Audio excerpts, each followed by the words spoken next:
Sir Topham Hatt makes sure that the railways on the island of Sodor are kept on a constant schedule. The big mainline engines bring in goods from far-off places on the island. The engines sometimes have to shunt empty trucks to a siding where Percy collects them and takes them to the quarry. Mavis then shunts, fills, and arranges the trucks, and then either Toby or Mavis brings them down. The mainline engines noticed that the trucks that were not shunted into Percy's special siding were usually used again on the main line, so the bigger engines made plans and only put the naughtiest, troublesome trucks in Percy's special siding. One day, Percy the little green engine came to Knapford. Thomas and Toby had been talking. "Naughty trucks," grumbled Percy.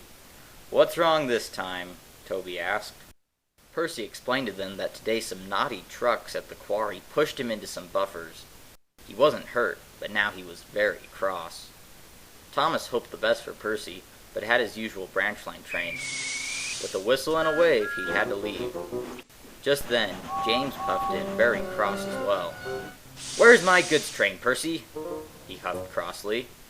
"I ran into trouble with some trucks and I don't care about how you and Toby can't handle trucks from the quarry," interrupted James.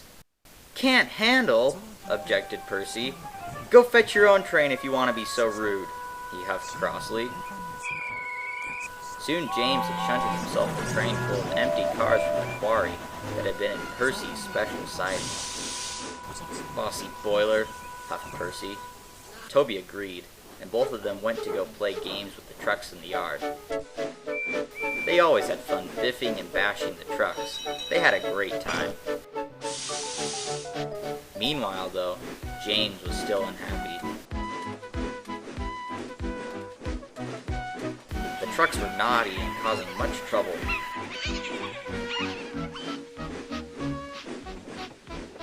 They sung mean songs and bumped James.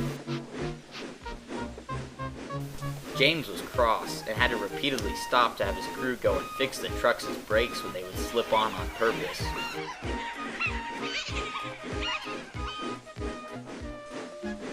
Soon James came to Gordon's Hill. He began to charge the hill furiously.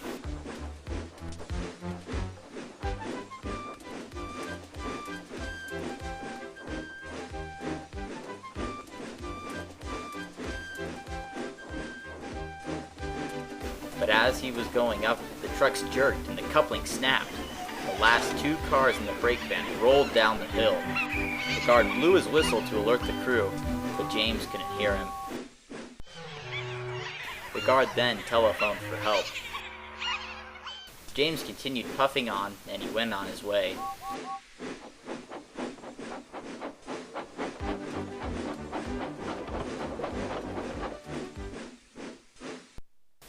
Luckily, Percy finished shunting and was on his way to Kirk Ronan to pick up some supplies. His driver heard the news, and they had to go find James's lost cars. Eventually they did, at the bottom of Gordon's Hill. He backed down and was coupled up to the remaining train, and then he puffed to the docks. He couldn't wait till he saw James next.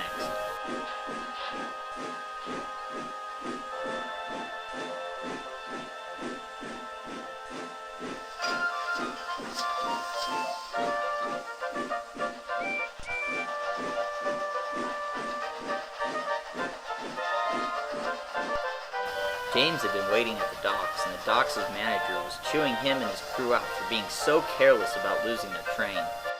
James was unhappy.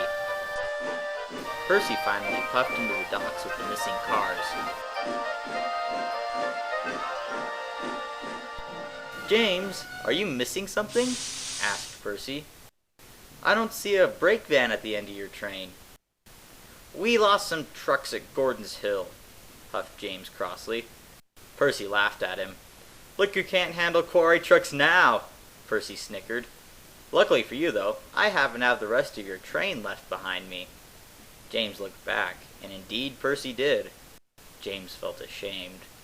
"Control your temper next time," said Percy, and he huffed away. James huffed crossly, puffed to the shed.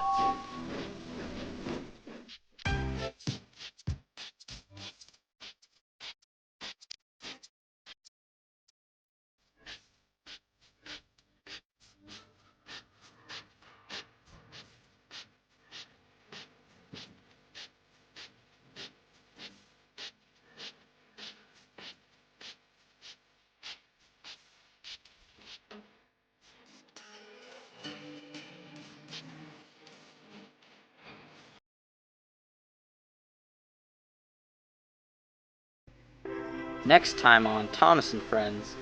It's an extra busy day on Sodor. It's market day, and there is lots to do. But sadly, Thomas won't listen to Toby's advice on cows. Will Toby have to help him out? Find out next time in Market Day.